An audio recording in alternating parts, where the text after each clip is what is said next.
Good morning, everyone. I know that folks are still joining. We're just a little bit after, almost after 8 o'clock, but I want to make sure that we get our introductions done while folks are still joining so we can get right to the meat of today's performance communications, your lifeline to the community, and now so much more important and intensified in the environment that we're living in. We are so grateful to Sharon Danosky and Juanita Manning, her team member, for helping us to bring these presentations to the community. We can see by the registration numbers as they continue to rise that this is really important for folks. We have lots of board members, and I'm sure that Sharon will do her poll to understand who is on the call. But we appreciate the board members taking the time to come this morning. We appreciate the professional staff from carving out from your busy day time to listen to this. There is one more presentation next week from Sharon, and she'll tell you more about that as we go to the end of today's presentation. But also do look for the resources at the Community Foundation's website. There are lots of resources there that can help you. And if there are particular topics in which you are interested in learning more, please reach out to me, jdowning@cfgnh.org, so that we can understand what needs to be presented. My colleague Valerie Knight-DeGangi at the Valley Community Foundation and I work very closely together to bring these presentations as you need them to our nonprofit community. So please let us know what's on your minds. Let us know how we can help. And I'm going to turn it over to Sharon. Thank you, Sharon. And you're muted, Sharon. Thank you, Jackie. Here I am. Good morning, everyone. And it's so great to have you here today as we talk about communications, your lifeline to the community. I am Sharon Danosky. I'm delighted to be here. And I am so grateful to the Valley Foundation and to the Community Foundation for Greater New Haven, Jackie, Val, for making it possible for us to spend some time together this morning. The foundations have been doing so much to support the nonprofits in the area and the people they serve. I know I say this for everyone who is part of this presentation and who is viewing this presentation. Thank you both for all you have done and for all your team. As usual, a couple of housekeeping things. Everyone's devices are muted except mine to diminish background noise. You will find a bar where you can ask questions or respond to a poll. There are several polls we will be asking you, so look for them as we go. We will also be asking questions and taking polls during this. And if you have any questions, please ask me in the Q&A bar on the top. Chat is a little bit more difficult to toggle between chat and Q&A is fairly easy. And we will be making this recording available through the foundation.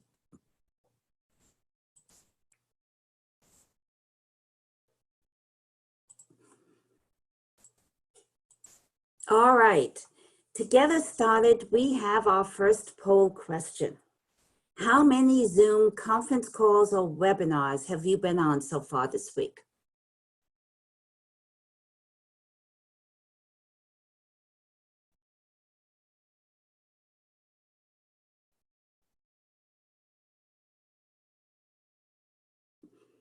Oh my goodness. The poor people who have been on more than 10 already this week. Most of you are between 1 and 5, 70%. All right, my next question, and if you could answer this in the Q&A bar, what's your favorite non-work Zoom activity? What do you enjoy doing over Zoom that is not work related?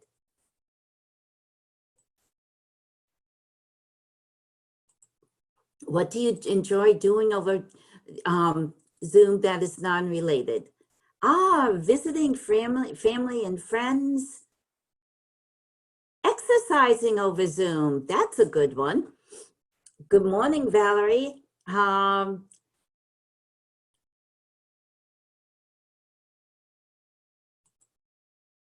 Exercising and gardening. I'm not sure how you garden over Zoom. Maybe you listen to gardening talks. Exercising, talking to families, hosting family birthday parties. Any book clubs out there? Any Zoom happy hours? That's probably my favorite thing to do. A lot of visiting with families. I think it's wonderful. Isn't it great as a way of connecting families? And I know I've been connecting with cousins that we seldom see each other, and now we seem to connect once a week. It's just lovely. Well, thank you everyone for sharing that with me. And it is it's a good thing to kind of get us warmed up on this kind of cold, rainy morning. Now, I'd like to ask a question for real. How many of you are on the front lines of this? And how many are you providing comfort, support, entertainment?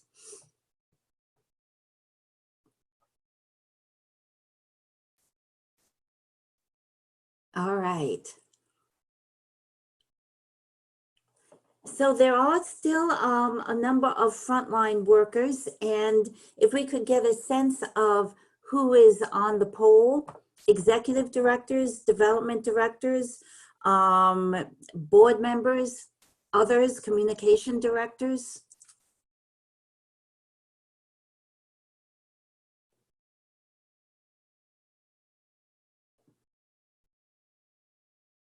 All right, the majority of you are executive directors, but hey, we've got a quarter of you are board members, development directors, others. But thank you to all the boards who are taking part in this.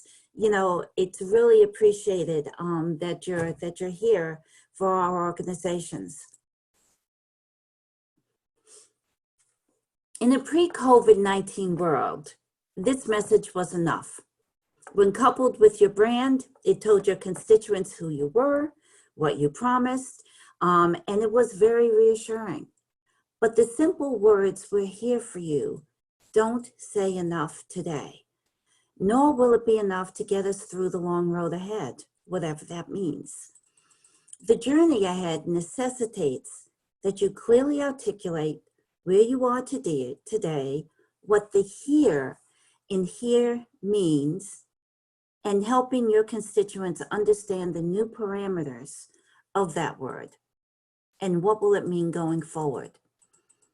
We're entering a world where the different normal has not yet been defined, and many of us are simply coping with where we are in the moment. But for those who depend on you, support you, rely on you, and want to see you succeed, and that's every organization, your communications must help them understand where you are and help them to understand where you are hoping to go.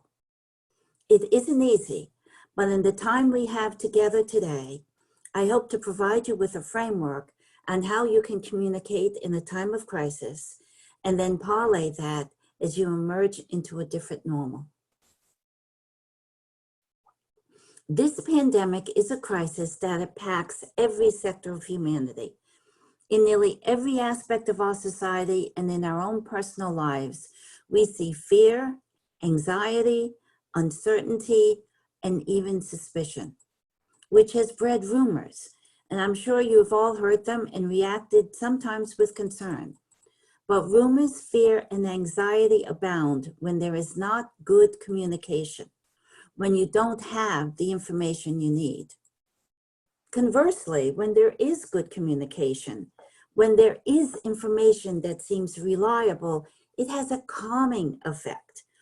When a Chamber of Commerce holds a webinar where the governor is speaking, hundreds, if not thousands, are on the call. Governors have been communicating every day at a set time to the constituencies in their state. I know that's so in Rhode Island because I can't call my mother at 1 o'clock because that's when the governor talks and she wants to know what's going on. And we all feel that way. Why? Because we want to hear information that is most knowledgeable and the most reliable. Good information breeds calm, trust, confidence, certainty. It reassures your clients, your funders, your elected officials, your donors, and even, perhaps especially, your employees. And so you need to understand what your constituents want and need to hear from you. You need to engage them where they are, not where they want to be. And that means being very clear and precise. I know that is hard to do when you are in the thick of it. So I want you to take a minute now and think of another organization that you admire. Think of another nonprofit you admire. What is the kind of information you would like to know about them right now? And what do you hope they will communicate to you in the future? Now ask yourself, is that the information you are providing to those who love you? The language of trust is the most powerful language there is. It is measured, it is thoughtful, and it acknowledges fear. Think of Dr. Fauci and Dr. Birx, both who have been communicating at a time when communication could be emotionally or politically charged. Their communications is neither. Their communications are factual, and it has the element of empathy. And it is up to date, and it is current. That's what we rely on them for.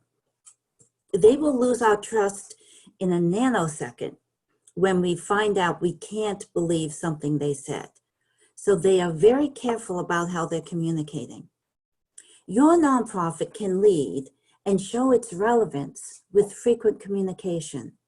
Not just we're here for you, but with what we're doing to adjust and how that helps you and many others. And that communication will change and evolve as your organization moves through this crisis. It might strike a balance between sensitivity and performance, between understanding what your constituents want and what you are able to deliver. Nonprofits have a high degree of trust among its constituents and the public in general. I was reading, according to the Edelman Trust Barometer, which measures these type of things, when asked which institution is most likely to lead to a better future, nonprofits were listed at the top with 29% of the following. They were followed by business at 22%, government at 15%, and the media at 8%. For nonprofits, this has dropped quite a bit in the past couple of years. However, I'm willing to bet right now your stock is rising because of the extraordinary way so many of you have responded to this crisis in ways absolutely selfless. I believe nonprofits are listed highest because of two things: mission and values. Rather than giving lip service to these two phrases, nonprofits embody it. Now more than ever, it's absolutely essential that you stay true to your mission. Communicate how you are embracing your mission more than ever before, and in what ways your mission is manifest in all you do. The other thing you need to keep front and center, personally, but also in your communications, are your core values. What drives your organization's decision-making? How do you care for your organization, the people you serve, the donors who give? I found an example of this on the website of a nonprofit organization called Bread for Life. On its homepage, they communicated their values front and center when they posted, "Kindness abounds here at Bread for Life." Student Olivia Mitchell dropped off these lovely, encouraging notes that we will send home with our lunches for our homebound clients. What a wonderful treat for those we serve who are isolated in their homes or apartments. We are so amazed by the kindness of our community. Clearly, kindness is one of their core values, and they seek to demonstrate that and illustrate that and promote that when there is an opportunity. Also on the front of their website is something that says how you can help. And then when you click on that, it clearly says what we are doing, how you can help. Be very clear in your messaging and stick to your mission and communicate your values. There are 4 phases to communications during a crisis. Each phase requires different messaging, which is based on the changing attitudes and circumstances of your constituents. Phase 1, crisis communications, we are in the midst of that, and I would dare say we're even toward the end of this phase. This phase was marked by your immediately changing what you were doing, notifying your constituents of those changes, canceling activities, moving to a virtual platform. These were the early phases of the crisis. Those who were on the front lines, offering food, shelter, direct care, you found yourselves having to communicate quickly and urgently. Others, museums, libraries, you were also notifying your constituents of the changes. With phase 2, the initial shock has subsided as we have all had to adjust. Now into the 7th week of sheltering at home, people know the changes. Let's face it, I don't think anyone is going to a library to borrow a book today. They are now receiving programs virtually at home. This is the time where you need to communicate value, comfort, reassurance. This is where consistent, steady communications are so important. You need to pivot from the crisis mode to providing current, factual, trust-based information, along with information that can enhance people's lives, from comfort to entertainment to ways they can help and make a difference. Phase 3 will emerge once the reopening of our state takes hold. Probably we're starting to move into phase 3 within the next few weeks. If the state is announcing its plan on the 20th, if we're guessing that the first wave of reopening might start, then we should start thinking about the targeted communications. And as this happens, you must again adjust your communications. Are any of your programs opening? Will you continue most programs virtually? How long do you think you're going to do this? Are there now opportunities for people to volunteer while socially distancing? You need to communicate what you are planning, how you are planning, what you are going to need in order to move into phase 3. When talking about what you're going to need in phase 3, that will continue to say, here's the resources we need, and here's the way that you can help by making a contribution. You're pivoting your communications in phase 3 once again, and we're almost there. Phase 4 is a different normal. We don't know what that will be, but with effective communications, you can bring your constituents with you. And this is where you're pivoting to ongoing provision of services. Help them see how you have evolved, grown, become stronger, and able to offer your programming differently. It's very important during this phase not to lose sight of consistent communication and to celebrate how your nonprofit is as valuable as ever. While we have been speaking about the principles of value-based communications, now I'd like to pivot and discuss some of the nuts and bolts of developing a strong communication plan, especially in the midst of the crisis. And first, let's take another poll. Who has a crisis communications plan?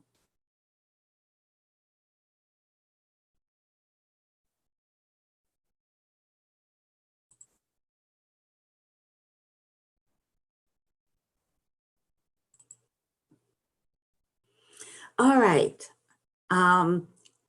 Sadly, the majority of you do not. I hope after this webinar today, you'll have one by the beginning of next week. Communications, I have to confess, is one of my sweet spots. I want to give you a little perspective. About 20 years ago, I was the vice president of the hospital, charged with marketing, planning, and development. It was a Catholic hospital run by an order of nuns, not the church. I was running an endowment campaign when I got a call Saturday night from the CEO. he had been fired, and I was being asked to meet with the board the next morning to develop a communication strategy. Put that strategy together, and then by Tuesday, the CFO was fired, and we learned that we had 1/2 day's cash on hand for a hospital. Needless to say, the endowment campaign was shut down, non-essential personnel were eliminated, and we sought to merge with another hospital across town. At the end of the day, it worked out. The hospital affiliated with a larger healthcare system instead of the hospital across town, and it continued to provide care as a Catholic hospital for many years. And we retained all the endowment support we had raised up to that point in the campaign. Communications during this approximate 9-month period of time was essential. It was critical to retaining staff. It was critical to retaining doctors, patients, donors, support from elected officials. The plan was formal, structured, and board members played a critical role. What is your plan? Who is your chief spokesperson? If the media called several members on your board, would every board member give the same message? Would that be the same message that your executive director is giving? If you have a communications person on staff, then certainly that person can coordinate your plan. However, if you don't have a communications person, or your communications person is deployed to providing frontline services for a food pantry or shelter, then you don't have a communications director. Who is filling that void? This is where board members can be enormously helpful. What are your messages, and how do they relate to the 4 phases I just talked about? What platforms are you using? How frequently are you communicating? And what feedback are you getting? How do you know your communications are relevant? The first step in any communications plan is to identify your various audiences. The audiences will determine the frequency and messaging of all your communications. The layers of constituency for a nonprofit are pretty extensive. As a matter of fact, they're far more extensive than any for-profit organization. Depending on your organization, they will include your clients, potentially clients' family members, your employees, which may be further delineated between your managers and frontline staff, your board of directors, advisory boards or councils, your volunteers, and these may be further divided between active and inactive volunteers during this crisis, your donors, which again are further segmented between major donors and smaller mid-level donors, your elected officials, your funders, your contractors, even your vendors if you have a close relationship. Oh yeah, and the general public. Now, before this seems overwhelming, many of these constituents can receive the same communication, and they do not all need to be communicated with the same degree of frequency. But creating a list and understanding what each of your audiences need to know during this crisis is extremely worthwhile and useful. So here I've taken all of those audiences and I broke them into internal and external. And if you even look at how this breakout down is, it gives you more of a sense of how you can manage the communications. The internal audiences are those who really know your day-to-day operations and are acutely sensitive to any changes that are happening during this crisis. How many times do you hear employees, not your employees, of course, but hear employees say, "No one ever told us about that"? What if you changed a system and the volunteers who came in after the employees left weren't informed? Or a family member is expecting a certain communication and it didn't happen? Or even if a board member who is acting as your ambassador, hopefully, didn't attend the last meeting and is now giving outdated information? In a crisis, it is critical that your internal audience is updated and informed with the information they need to carry out their own personal responsibility. This communication is not the same as you give to your external audiences. Now, the specific message to each external audience member might be different depending on the audience. For a donor, it is always money and how it will be used. But for an elected official, it might be about setting up a parking ban in front of your office so you can better access drive-by clients. Take the time to segment your audience and understand what kind of information they need. Next, you need to craft your message to where you are in the crisis. For the most part, and I understand there are exceptions, most of you are in the constrained communications mode, which means this crazy temporary normal has actually become a kind of routine. Your communications to your internal audiences are updated by whether needed supplies are arriving, or helping you develop new virtual programs, providing revised schedules. For anyone on the front lines, providing healthcare, food, or shelter, much of your internal messaging will be providing support and motivation to your staff and making sure your board and board committees know what is going on so they can help you develop plans to meet day-to-day and long-term needs. In many respects, a communications tree can help with this kind of communications. One healthcare agency I know provides daily updates and a weekly roundup to all internal constituents, including clients and family members.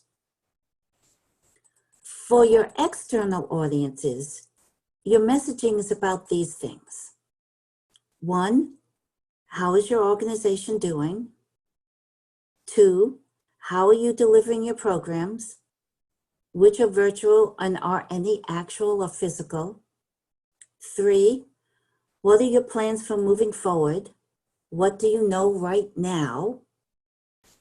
And 4, what do you need? These messages should be massaged weekly if you are communicating weekly. How is your organization doing might include how you will be able to purchase supplies or continue keeping your staff fully employed because of a donor's generosity. It will obviously change depending on what is going on. And it may include such fun offerings such as trails you can work for a land trust, or music you can listen to, or even some fun guessing games that a museum is doing. And plans change as well. Some weeks you may know nothing more, and other weeks you may have some significant announcements. However, the above format is a good rule of thumb to follow. I also want to talk a little bit about tone of voice. Tone is absolutely essential to your communications. You must speak with an authentic voice or people will quickly tune you out and not pay any attention to your communications. I found this on the web. So I guess my smartphone wants to weigh in on what I'm saying. Thank you very much. A message that sounds like everything else is just fine. For those who were with me last week, it was my dog. Today it's my smartphone. I can't seem to have people not commenting. But a message that sounds like everything else, like everything is just fine and everything is operating as it always has, is so disingenuous that it immediately turns people off. It is as if they are totally ignoring the reality. It's such as sending out a save the date for an upcoming event that you are not sure will even happen. However, your messages should not be doom and gloom or an outpouring of your soul when you were having a particularly bad moment or day. Measured, factual, authentic, and empathetic. That is what you want your communications to be. I also think from time to time, you might add a little humor for your constituencies too, just to lighten it up a bit. Here is an example of what an environmental group, after an e-blast filled with pictures and information about birds, did.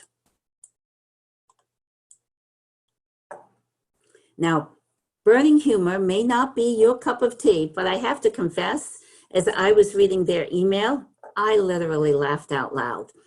It's amazing what we find funny after being sheltered for only 7 weeks.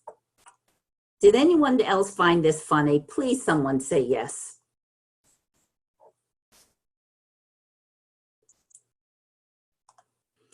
Oh, someone answered me. Thank you. I always like to kind of ask and make sure that you're all out there. All right.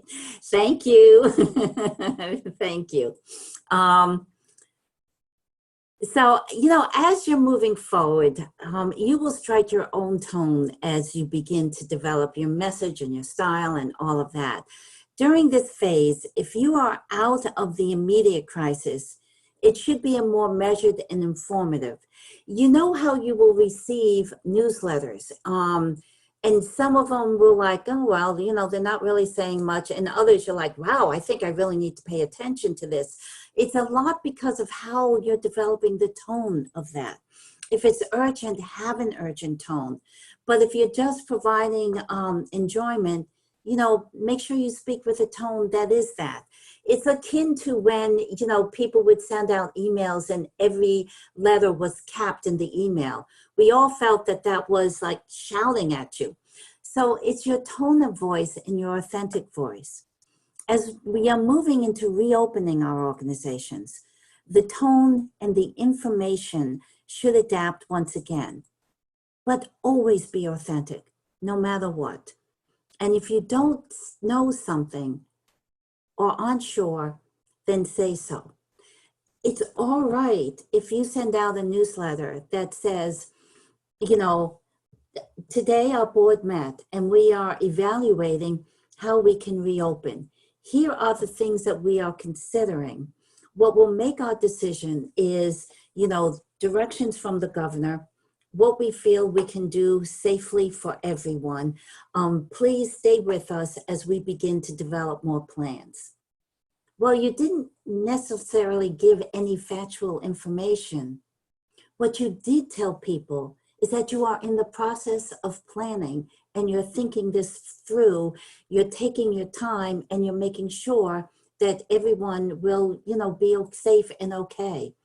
I think that's really, really important in terms of speaking with an authentic voice.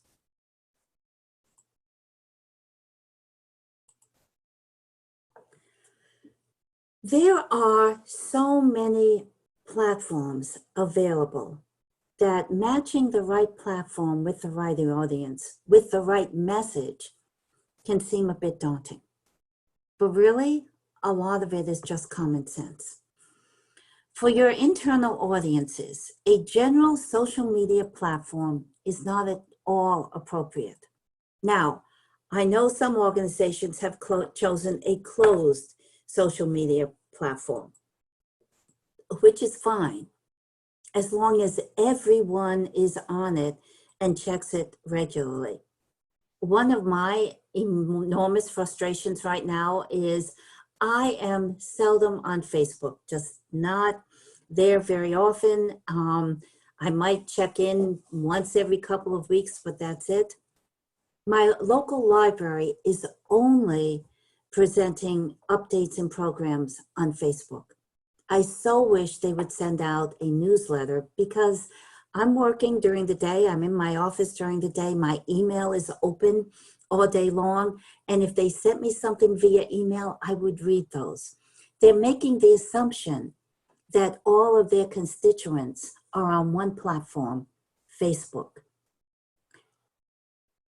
That doesn't work. You need to look and see what platforms reach the majority number of people, and one platform might not fit all.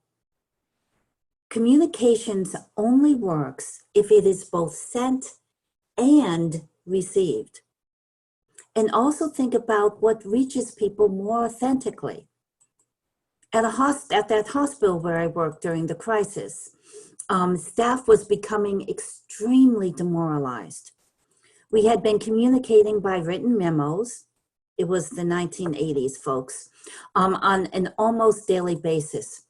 But rumors still persisted until the CEO decided that we would take 24 hours and visit every shift and floor for a meeting. He answered every question people asked, even when he had to say he really didn't know, and miraculously, morale returned.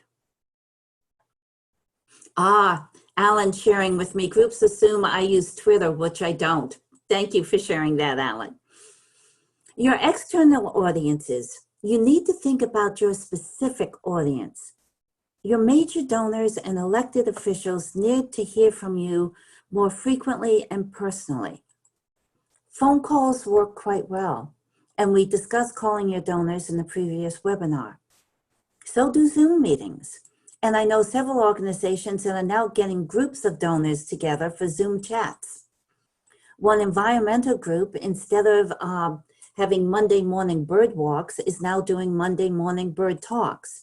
And I just received an email from another group a couple of days ago. They're starting to do weekly impact meetings via Zoom for anyone who wants to attend and learn what they're doing. I think your e-newsletter is your most powerful tool. We know the open rate is much higher now. Some groups are reporting up to 35 to 40% open rates, which quite frankly is phenomenal. As opposed to Facebook, which if I don't catch it at the date that you posted that or within the hours or minutes when you posted that, I'm not going to see it. What I like about eBlast is that you can do it frequently, cost effectively, and you control the message 100%. There is also the opportunity for a feedback loop. Your traditional media outlets are also effective: print, radio, TV. Your weekly papers can communicate. Your virtual programs, evidently people are reading your newspapers more now than they were. If you are running a drive, TV and radio can work as well. If anyone saw the Channel 3 drive for masks, I mean, they promoted that over Channel 3, and I think it was 10,000 people. Yeah, 10,000 people showed up. So, you know, they do still have reach while they may be at more of a traditional mode.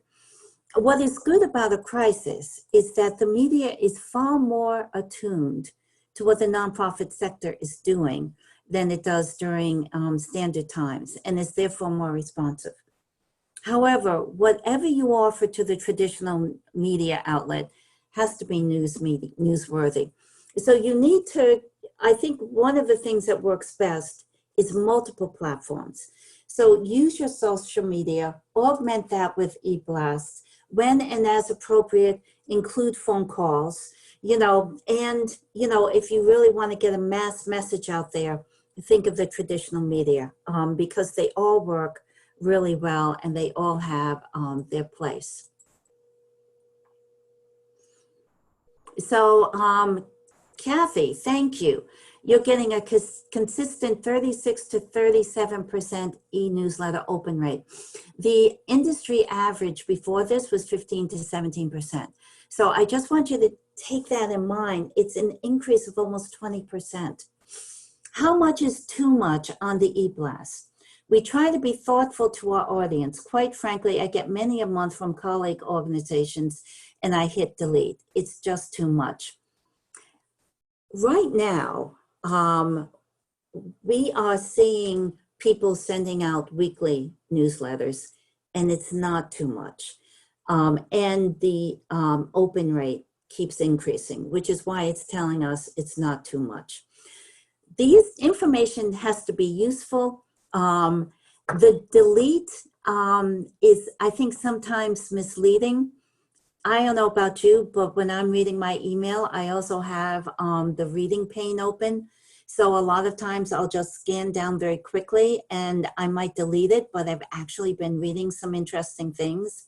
I might put some of them aside if I want to look at it. I peruse very quickly as I go through. And so it's whether or not I'm finding something interesting there. And if I don't find something interesting one week, I'm not discarding it the next week.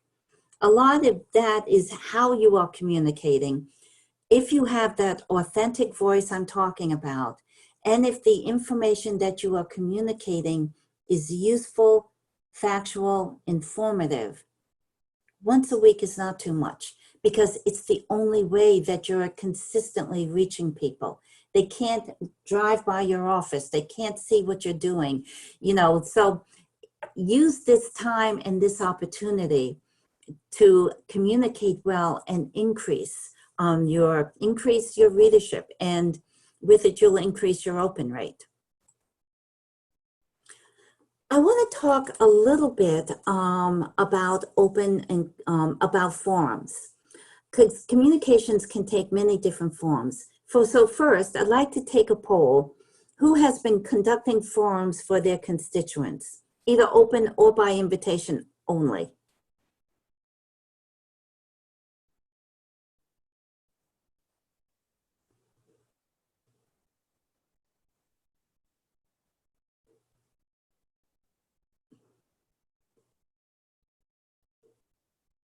All right, so for those who have been conducting them, not too many of you, if you'd like to share what you've done and how it's working, I'd love to look at your comments. Some are open forums where everyone is invited, and some really good examples of that are the Chamber of Commerce that have weekly Zoom meetings for their members with sometimes a few hundred people. My chamber, I will jump on when they have a topic that's really of interest to me. If they're just kind of like, oh, wouldn't it be fun to learn what's happening this week? I don't jump on. For these types of forum, the mics are muted upon entering, and the purpose is to push information out.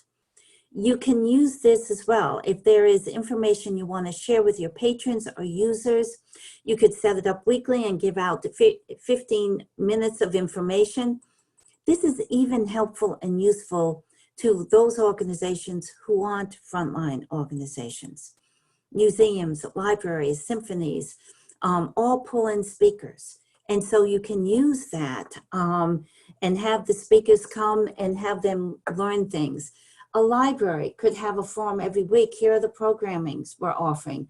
A early childhood center, a YMCA. There's all kinds of different groups that can use this really effectively. Zoom board meetings are another way, but I'm really talking about your constituencies. Jennifer, we've done a Q&A with our CEO to update them on what we are doing and how we are serving our families. That's a great example of how to use a Zoom open forum. By invitation only is a bit more exclusive. Yet again, it's a great way to communicate. Jennifer, with your family members, that was probably an invitation only, so that they had a chance, they could probably ask questions and learn of what you're doing. Terrific way. You don't have to rely on a weekly newsletter if you do this, though I wouldn't eliminate it because it may not be convenient or preferable for everyone. But this format, the invitation only, needs to be limited to a certain number of people because mics are not muted, and it is hard to manage anything more than 30 conversations at a time, and even that is difficult. This is really more for your closer constituents, or those you would like to be closer. Facilitating conversations with your donors, facilitating conversations with family members of clients. If you're offering a virtual program, offer a few people to come in advance and have a more intimate conversation with your speaker. This is also a good means to communicate with boards, as Alan described, and employees, though I'm sure many of you are doing this already. Frequency of communications, how often to communicate. That's a really good question and probably one many are asking. And the answer is, it depends. When you are in phase one crisis communications, then sometimes a couple of times a week is necessary or even more. For your internal audiences, it might need to be daily. For your external audiences, not so much. But now that we're in a more constrained communications phase, there should be more of a regular rhythm to your communications. People should come to expect them. I personally think once a week is good. Here's why. I subscribe to the out of sight, out of mind theory. If you are only sending out a monthly e-communications, people will wonder where you've gone. Or worse, they won't wonder or think of you at all. It'll be exceedingly difficult to rev up when you are again able to offer your programs. And quite frankly, your audience might have decided to go elsewhere. A huge reason most nonprofits need to communicate and promote what they are doing is to draw financial and in-kind support along with volunteers. That's why frequent communications are so important. I've also been seeing a lot of lengthy communications. I would recommend you don't make your newsletters so long and break them up to once a week. Save some of that communication for next week, unless it is absolutely essential information you need to get out. To put this together, you really need a template and a plan. I'm offering this as an example, and if you send us an email at info@danosky.com, we will send you out this spreadsheet. Set up a grid in an Excel spreadsheet. All your target audiences should be on the rows at the far left of the grid, right here. On the columns going across, right here, list all the various media outlets you have available to you. Below that, on a separate sheet of paper or put it right down here, wherever it's easiest for you, list your key messages for the week. Bullet points, not the full content, just bullets of what you want to communicate. Then match the messages with the audience and with the media. It might seem like a lot of work, but initially it should only take you about 20 to 30 minutes to get it set up and to set up the communications through all the phases of this crisis. As you practice this each week, it becomes far easier, like 5 or 10 minutes. You can also enlist board members' help with this, particularly if a board member has crisis or just communications experience. Thoughtful, mindful, targeted communications will eliminate communications missteps and ensure that you are communicating and keeping your audience informed. Finally, there is a real danger of communicating just for the sake of communicating. You need to be sure that all your communications are useful and relevant. So for the person who said you thought that once a week was too much, you may be right if you're not seeing useful, relevant communications. And we all know the difference. If we're sending out fun, frivolous information to keep people entertained, then let them know. Here's information for your entertainment. But useful information is important to communicate. Where is your organization now?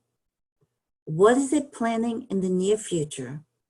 What is its hope for the longer term? In addition, you should consider, what do you need to meet your future needs now and in the future, so your constituents understand what resources are necessary. It's also advisable to communicate how you have used the contributions that you've been receiving.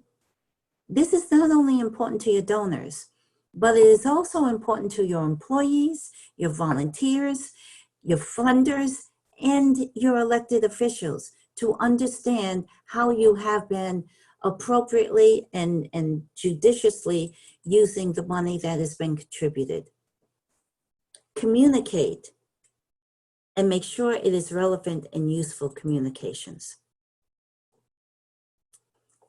As we progress from the early days of this crisis to where we are now, to where we may ultimately be, it is so critical that you bring all your constituencies along, from your clients, your funders, your employees, your volunteers, your donors, if you want them to stay in touch with you on this journey. The only way to do this is through good, strong, honest, and authentic communications, reaching out consistently with a message that resonates through every bit of this crisis and beyond. This quote I took from the special that was broadcast a couple of Saturday nights ago, Alone Together at Home. Understand where you are, where you are going, and where you want to be. Then share that through your communications, and you will be rewarded with people who want to walk with you on this journey. I would once again like to thank the Valley Community Foundation and the Community Foundation for Greater New Haven. Val and Jackie, you've both been amazing resources to this community. And thank you for making the time, for helping to make the time for us to be together. And to all of you who are out there, you are keeping us safe and well, providing shelter, food, comfort, transportation, education, joy, and entertainment. You are all the safety net that keeps our communities going, even in this most difficult time. So you have my heartfelt gratitude, my best wishes for a better tomorrow. We're in this together. Thank you. And I would now like to open this up for questions. So you can ask me a question in the chat or Q&A. And if you think of a question later or don't have enough time to type in the question, reach out to me at info@danosky.com. Thank you. And yes, I will. Jackie's asking me, please remind people that this slide and recording, excuse me, will be on the foundation's website early next week. Which email address should we use to request the template? And let me put that up right now. It's info@danosky.com.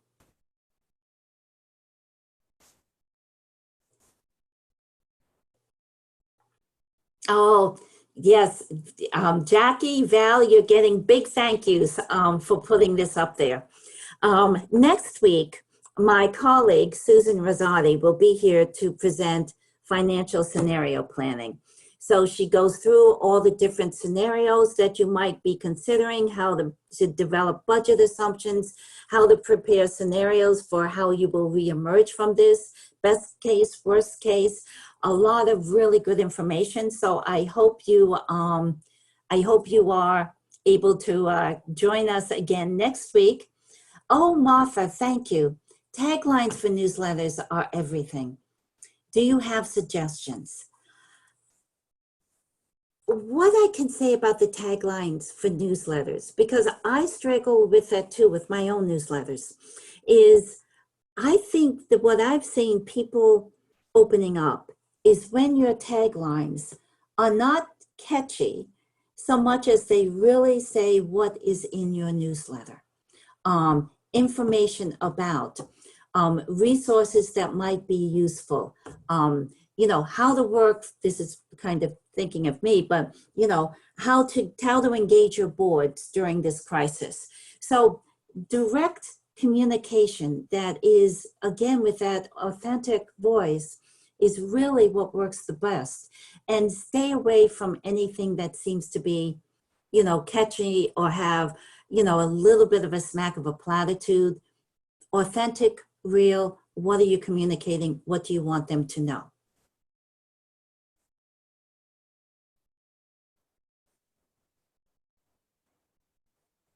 All right. I think that's it for the questions. Again, thank you. I've so enjoyed my time with you, and I look forward to hearing from you, and I hope you'll be able to join us next week. Be well, everyone. Stay well, take care, and thank you all again. Bye-bye now. Goodbye.